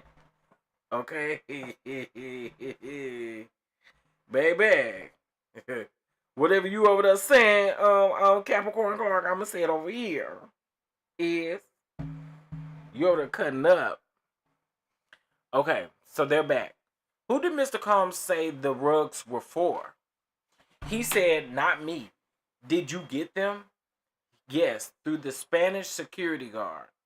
He also gets prescription rugs in my name. They were in the toiletry bag that I'd carry for security.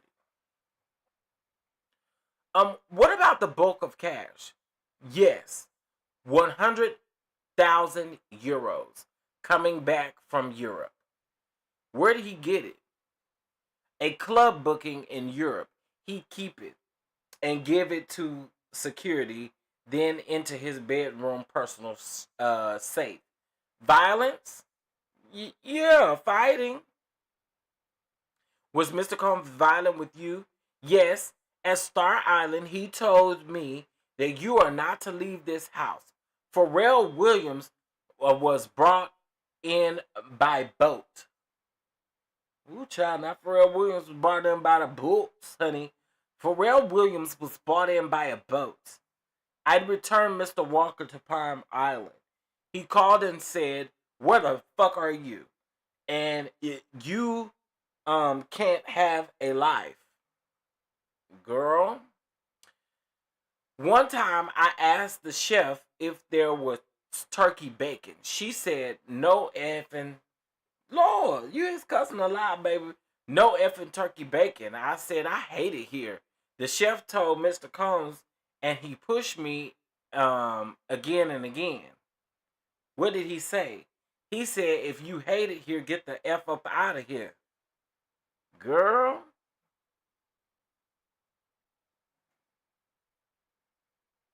Did you leave your employment? I did, but you returned as global brand ambassador. Why? He was impressed by what I did in the job that I had left for. A couple of albums, he said, you wouldn't have to work directly for me. So see, I'm glad I'm reading this like this because it sounds like Diddy approached her about working with him again. So that's interesting.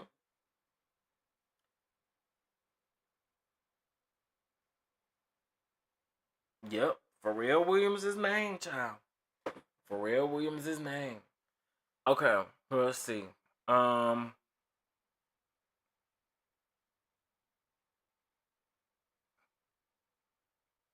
Wait a minute.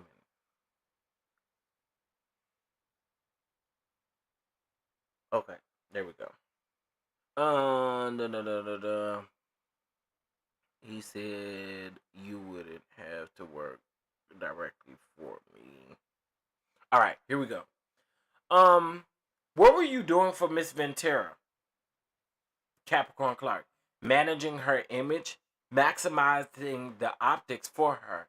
For Sean Combs, he had final approval on everything. In LA, where did you live? A gated community.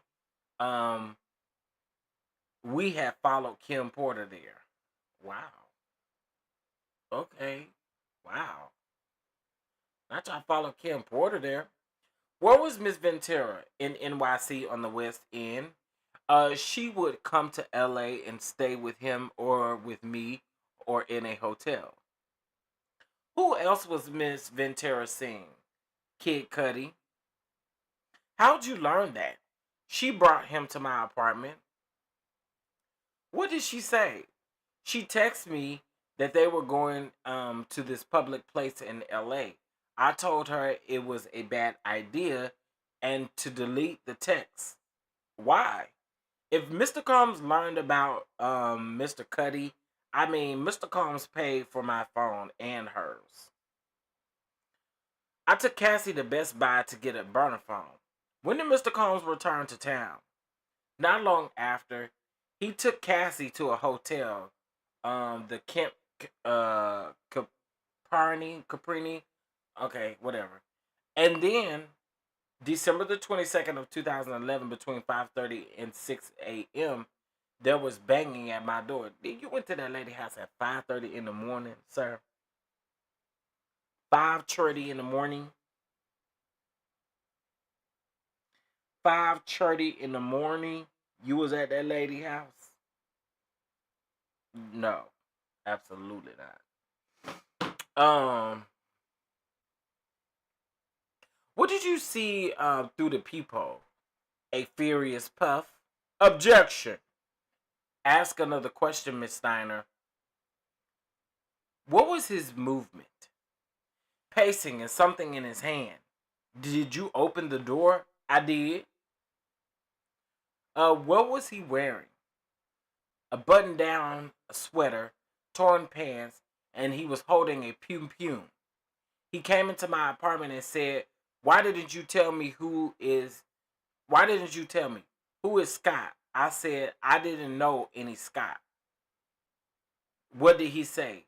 We're going to unalive this N word. Okay, girl, I don't think this got nothing to do with nothing.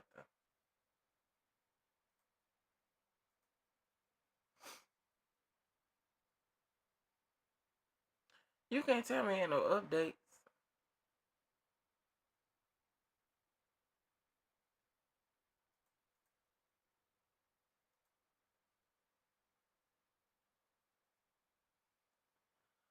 Okay, let's see.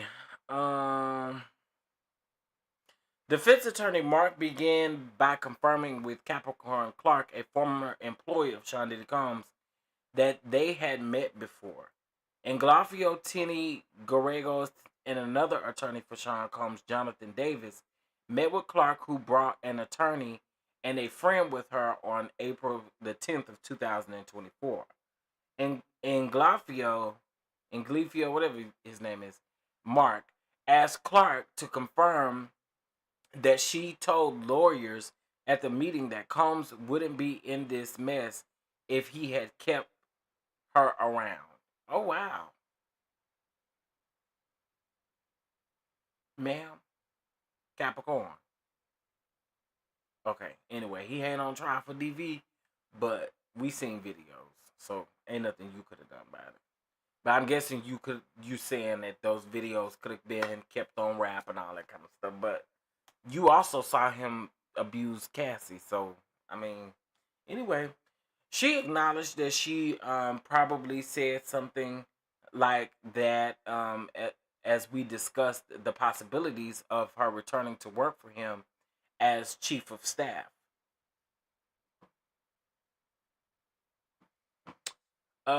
She also told the lawyers at the meeting that Cassie Ventura wasn't good for Combs. The attorney who accompanied Clark to this meeting was Brian Friedman, and the well-known entertainment lawyer representing Justin Baldoni, Baldoni in the ongoing litigation with Blake Livy. Whoever them people are, I don't know none of them people.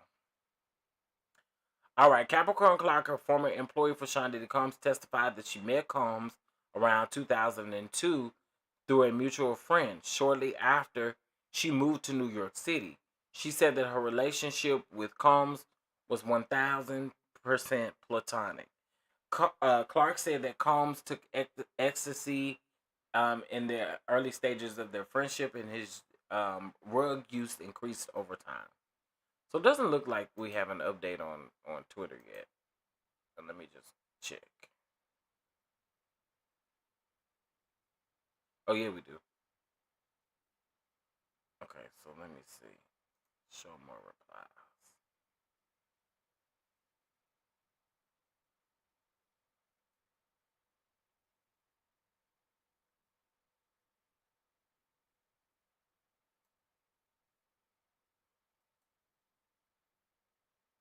I read all them.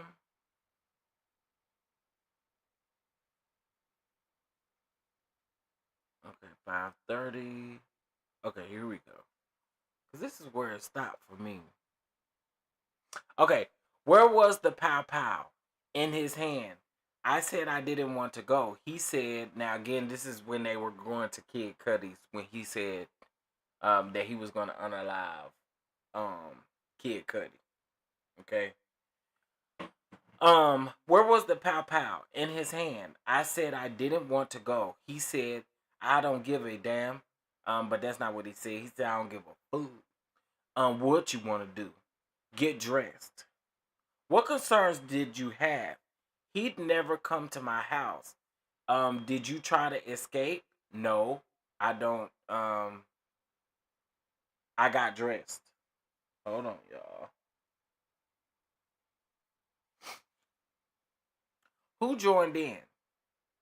Ruben in the Black Escalade executive executive class. Where was Ruben? The driver's seat. I got in the back seat right hand side, and Mr. Combs was on the left hand side next to me. Usually he would have sat in the front. Pow Pow was in his lap. How long does it take to drive from your home at the time to Kid Cudi's house in Hollywood Hills? If you push it 15 to 20 minutes. What did Mr. Combs and Mr. Rube do at Kid Cudi's house? They went in. Could you see it? Yes. What did you do? I called Cassie on the burner phone. I said, Cassie, where the F? Where the F? I told her that Puff was at Kid Cudi's house. Then I changed her number and my phone to my best friend Stormy. What did you hear on the phone? That Scott was at Cassie's. So he was at Cassie's house. Okay, that makes sense. Instead of him calling Cassie, Kid Cudi was at Cassie's house. When Mr. Combs came back, he took my phone and asked the last number, and then I saw Cudi driving up. Mr. Combs saw my face and said, there's that nigga right there. We drove off and saw the police driving the other way toward Cudi. Puff was pulling himself together. We stopped at the Key Club and told me to call Cassie. What did you tell Cassie? That he had me and wouldn't let me go. How did Miss Ventura respond? She said, "Okay, come get me." She was calm. Who drove you home? Ruben. So they mean Ruben up there at the top. What did Mr. Combs tell you? To convince Cudi not to say that he had been in his house and I picked up Cassie. Where did you go? We went to Cudi's and tried to convince him not to file a police report. What did you tell them? That Puff came to my house with a pow pow. What did you tell them he said? If you tell on him, he'll hurt us all. What was Kid Cudi's reaction? Mind blowing. Objection. Jury will disregard. What happened at the house? He was kicking Cassie again and again. How was Cassie? In fetal position. Mr. Combs kicked her all the way to the street. She was crying silently. Where was he kicking her? In her back, her backside, as Capricorn Clark's voice cracks. Where were you? 5 feet away. So was Ruben. What did Mr. Combs say to you? He said, if you jump in, I'm going to F you up too. Damn. What did Ruben do? Nothing. Who did you call? D-Rock.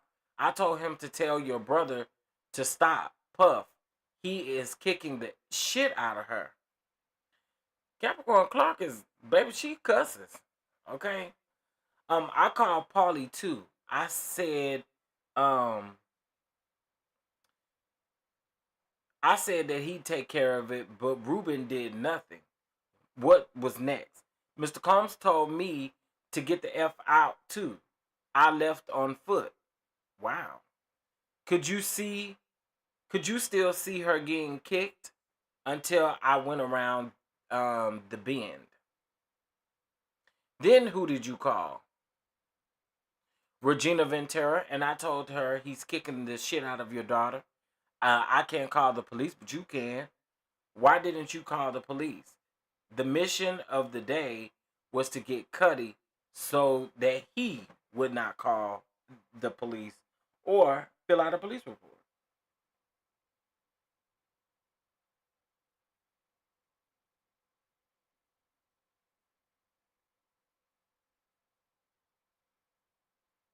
Hold on, y'all.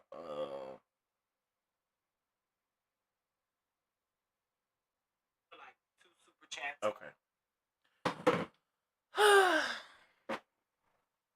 I just had to make sure y'all can still hear me because I had to take my headphones off because they keep making that little screeching noise like I'm getting too close. Okay, so where were we?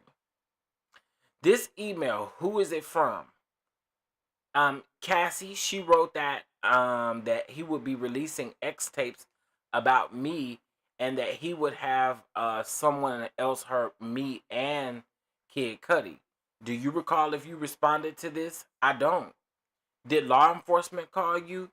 The arson investigators. Cudi had given them my name. I hung up on them. I just wanted it over. What did Combs say to you? What did Combs say to you? He said I should unalive you bees and I should cut her face. That cut her face is wow.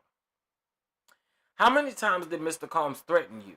I'd say 50 times. D-Rock was there, just doubling down on whatever Puff was saying in the moment. Who is Harv Pierre, the president of Bad Boys Records? I told him that Puff had kidnapped me. What did Harv Pierre tell you? He said that's crazy, but it's going to be okay. I got a termination notice. I was accused of not properly putting in for the vacation that I was on. Had you put it in? Yes, to Harv Pierre. Did you lose benefits? All of them. Health, 401k, my house, my car. What did Mr. Combs say? That I would never work again. That he would make me unalive myself. I told y'all. I told y'all. I told y'all. I told y'all. Hold on, let me whip my whistle, y'all.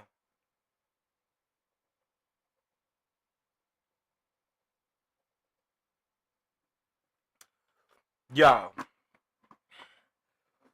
I'm gonna finish this water today. I got to. I ain't got no choice. Let me see. This is y'all know that big jug of water. Let's see. It's 101 fluid ounces, 3 liters.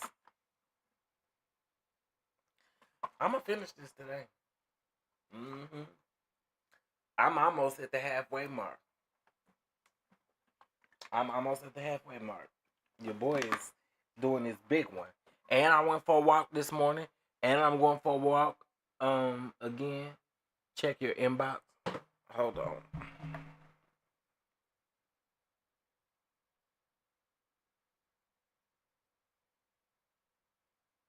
Hey, baby, the way they sketching and creating these AI pictures and stuff, too funny, honey. Cause I'm sure he about look like that. Okay, now wait a minute. Okay. All right.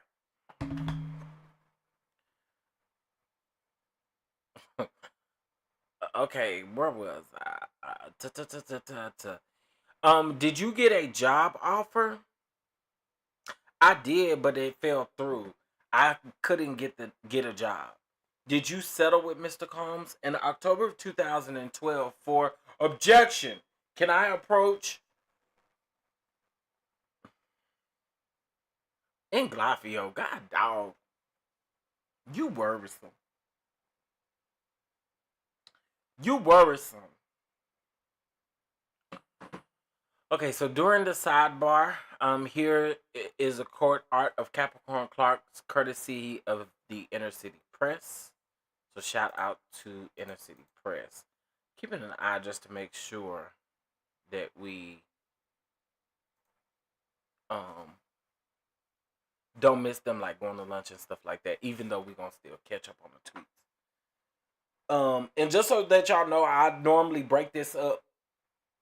We come back after lunch. Typically I would come back around 3, but y'all, there's no reason for me to do that because the kids ain't in school, but I am gonna need to take a break. Okay, so they're back. Aside from this that settlement agreement, do you have any other pending litigations against Mr. Combs? No. Did you go back to work for him? In 2016, no one else would hire me. Cassie had a new record deal with Epic. Who did you have to get approvals from? Sean Combs. Cassie was taking more rugs. Was he still dating Was she still dating Mr. Combs? Yes. In December of 2023, why did you retain an attorney? I was traumatized by Cassie's civil complaint. Her complaint did not reference me. I reached out to Mr. Combs and said, I want my life back. You kidnapped me. Objection. Overruled. Was there a discussion of you working with Mr. Combs again? Yes, as chief of staff. When did you last speak with Miss Ventura? In 2018, and Mr. Cudi in 2012. No further questions. Judge, break. Mr. Inglafio, can I start? Well, we're taking a break. Baby, that judge be on the defense like boy, the judge stay on the defense, okay? The judge stay on the defense case, okay? Because y'all be cutting up over there.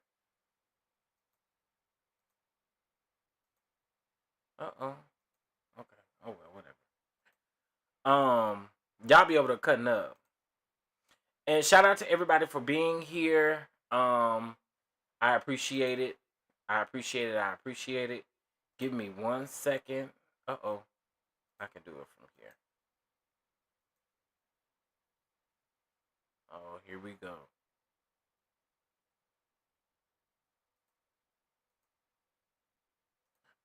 Okay, hold on, y'all. Can y'all still hear me? Let me know if y'all can still hear me.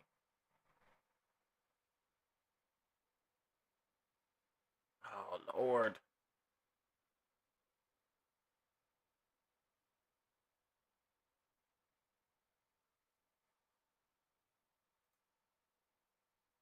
Can you hear me? Let me know if you can hear me. Let me know if you can hear me. Are you ready for a brand new beat? Okay, I hate the way this sound. I might have to adjust this microphone later on. I don't like the way this sound. It sounds weird. Okay. I'm gonna adjust it when we go on lunch because I don't know why it sounds like that. Okay.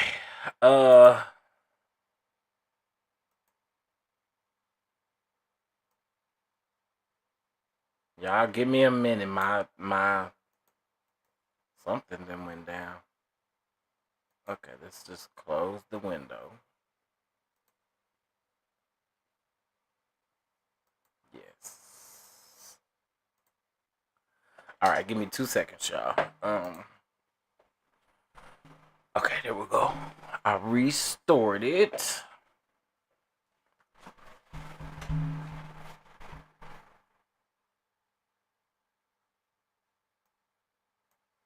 And all right, just 2 more seconds, my peeps. I'm trying to get the link available for the second half of the day so that we'll be on time. All right.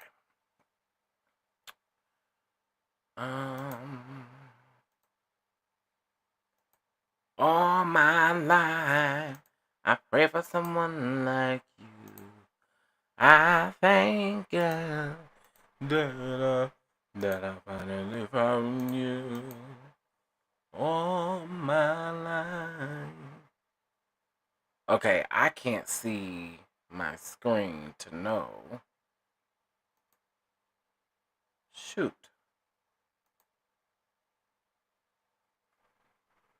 Are you ready for a friend?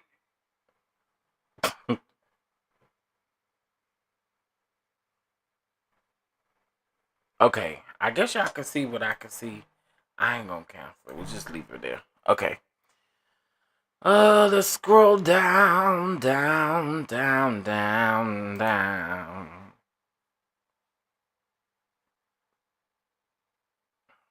Where were we? She brought him to my apartment. Okay, we read all that. We read that. We read that. Okay. Okay.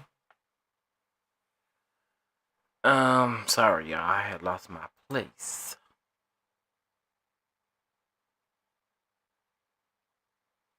Okay, we talked about the emails. I will kill you bees.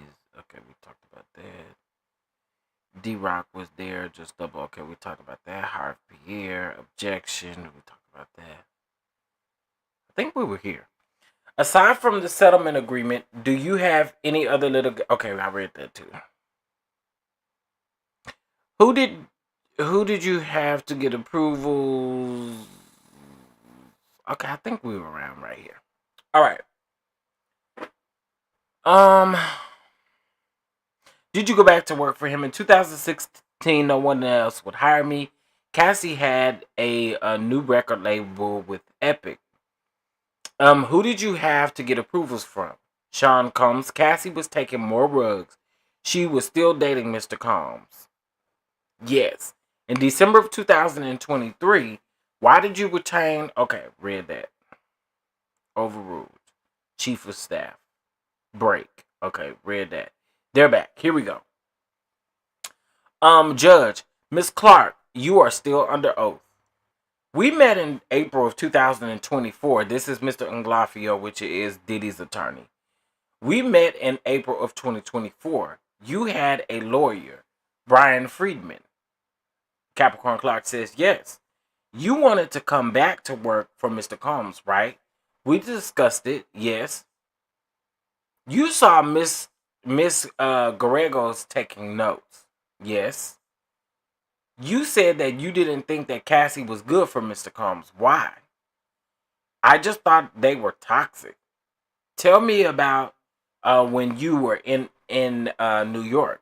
I was in the Bronx and I hated it.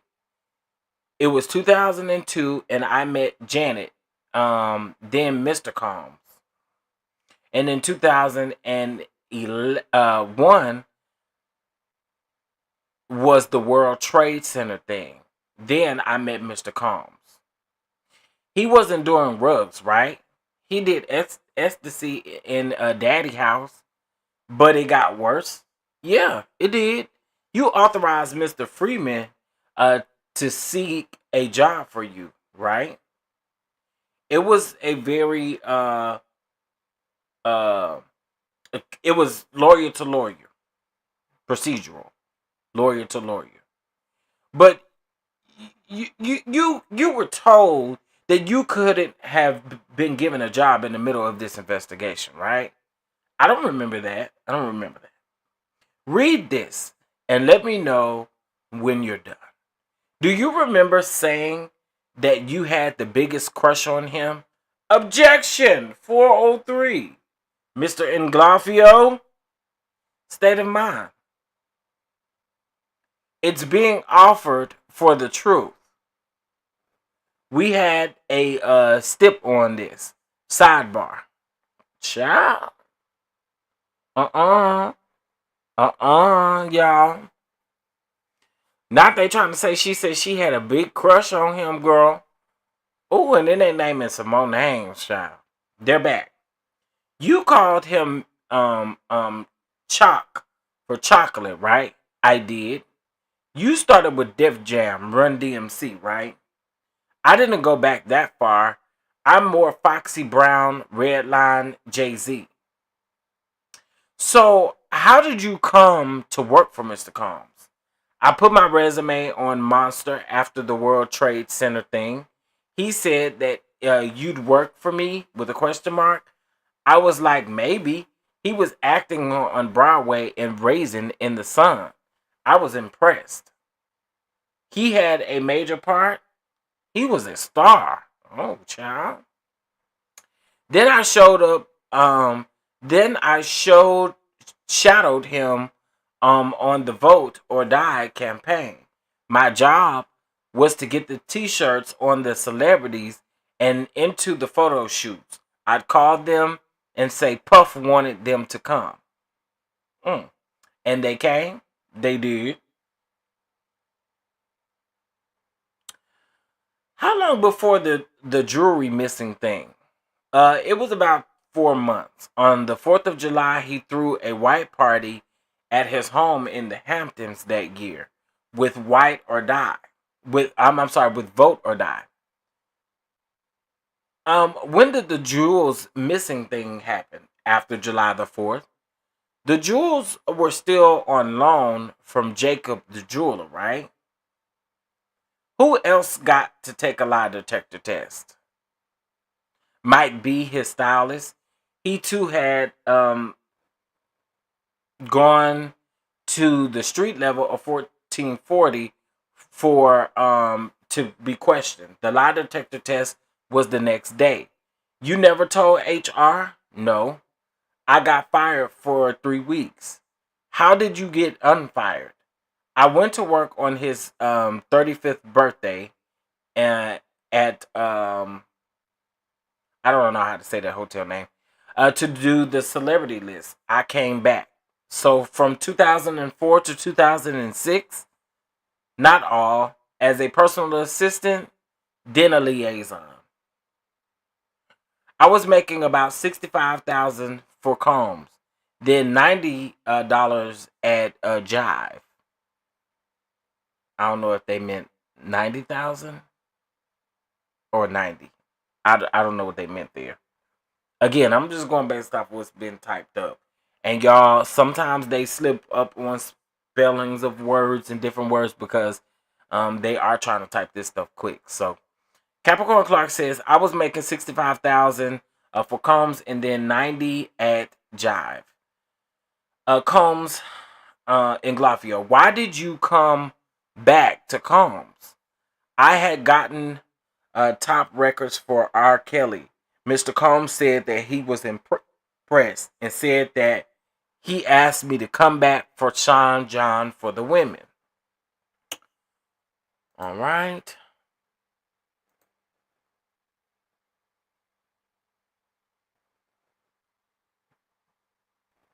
All right. So I think I was really good.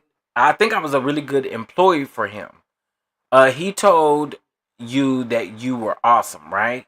He did not use that word. You worked hard for him, right? I did. Others worked hard too, right?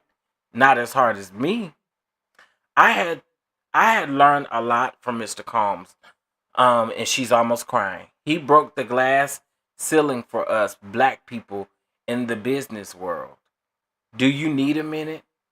No, it's just complicated. The judge says, we'll take a break. Okay, so I'm assuming that that's the lunch break. Yeah, so that's the lunch break. So they'll be back at 1 o'clock Eastern Standard Time, which is in a little over 30 minutes. So here's what I'm going to do. Before you guys head out, before we reconvene, let me do this. I'm going to add this thumbnail, and then we're gonna go from there. Y'all be seeing all my little stuff. I don't care. Okay,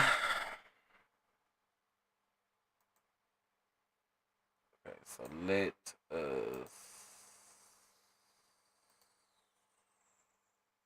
I'm gonna use this, and we're gonna reuse this. This is day 10. Capricorn.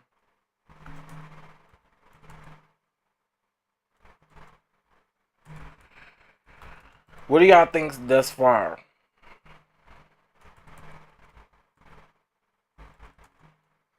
What do y'all think thus far? Because I think Capricorn Clark is giving us what we've been waiting on. Honestly, at least my thoughts. It feels that way. It feels like she is here to give us what we've been missing. You know what I mean? So I don't know. I don't know.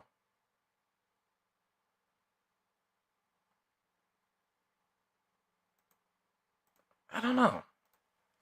Oh, so because I have such a busy day, we'll come back at 1:45. I know that that's 1:45 Central Time, which is 2:45 their time. And I'm gonna tell you why. Well, it's 11:26 right now. That'll take me about an hour. I say 1:15. 1:15 is good.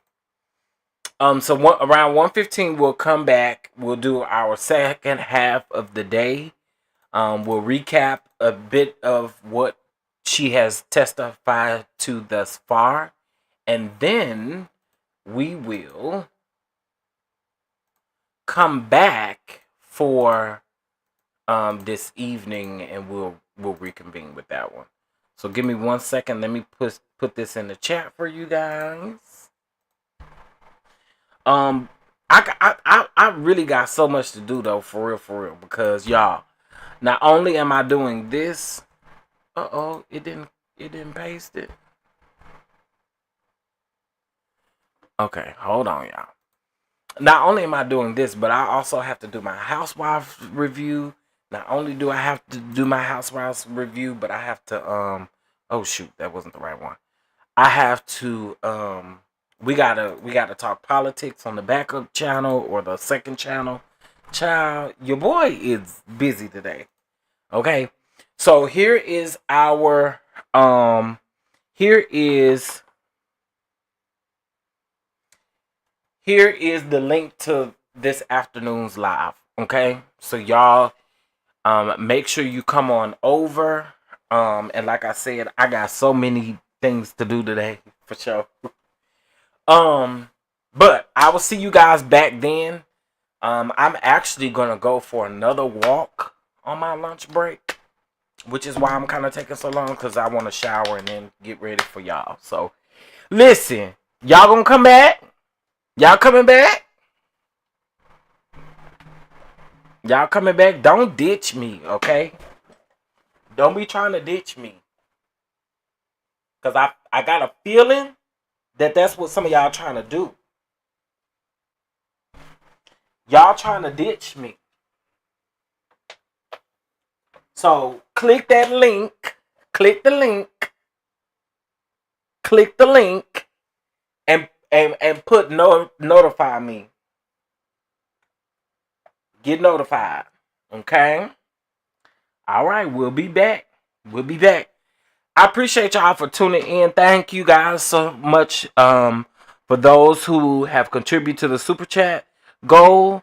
We'll continue the super chat goal when I come back from lunch as well. Alright? I'll see y'all.